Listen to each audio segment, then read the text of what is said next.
Sales pipeline. B2B sales में sales pipeline या फिर सेल्स फनल ये बहुत इंपॉर्टेंट कॉन्सेप्ट है।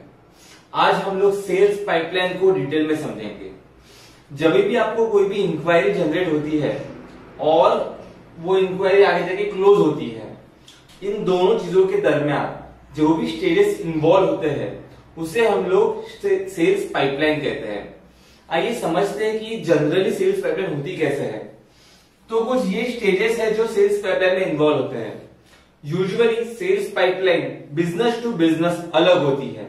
मैं आपको एक सैंपल टेम्पलेट्स के साथ बताने का कोशिश करता हूं कि ये पाइपलाइन होती कैसे है और ये कैसे आपको हेल्प करेगी आपके बिजनेस में। नाउ समझो कि ये एक नॉर्मल सेल्स पाइपलाइन का सिनेरियो है। इसमें मैंने डेमो पर्पस के लिए 5 स्टेजेस दिखाए हैं। Stage number 1 lead in.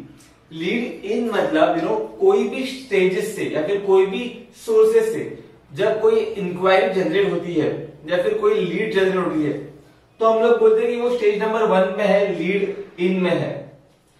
Stage number 2 is qualification. अभी हम लोग क्वालिफिकेशन में क्या करते हैं कि उस इंक्वायरी को या उस लीड को क्वालिफाई करते हैं, यानी कि हम लोग ये समझने का कोशिश करते हैं कि क्या ये इंक्वायरी मेरे आइडियल कस्टमर की है या नहीं, क्या ये इंक्वायरी में जो प्रोडक्ट या सर्विस की डिमांड की जा रही है क्या वो मैं फुलफिल कर पाऊंगा या नहीं, या इस कस्टमर के पास वो बजट है जो मेरे प्रोडक्ट एंड सर्विस खरीदने के लिए जरूरी होता है। तो आप सेकेंड स्टेज में उस लीड को क्वालिफाई करेंगे। Once you qualify a lead, शायद से आप मीटिंग या फिर डेमो शेड्यूल करेंगे उस कस्टमर के साथ। फिर आप उसके साथ कोऑर्डिनेट करके डेट एंड टाइम फाइनलाइज करके आप मीटिंग शेड्यूल कर लेंगे।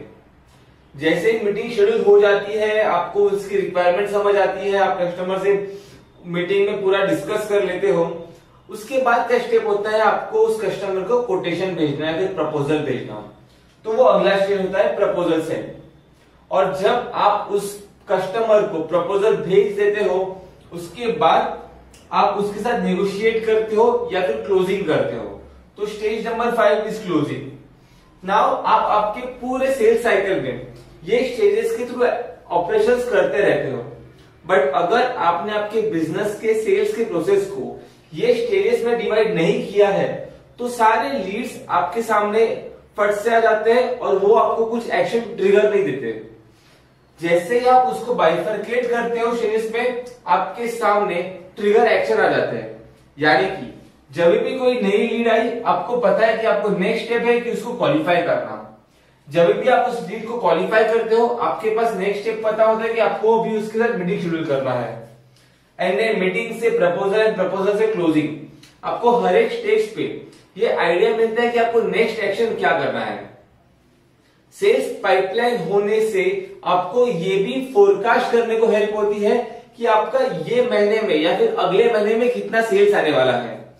यानी कि जो भी कस्टमर्स आपके प्रपोजल सेंड या फिर क्लोजिंग के स्टेज पे है, they are very highly probable customer जो ये मंथ में या फिर नेक्स्ट मंथ में क्लोज हो जाएंगे।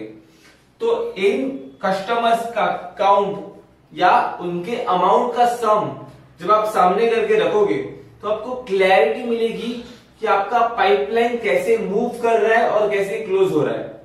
अगर आपके पास पाइपलाइन ही नहीं बिल्ड है तो सेल्स में फोरकास्ट करना या फिर स्ट्रेटेजी डिजाइन करना बहुत डिफिकल्ट हो जाएगा।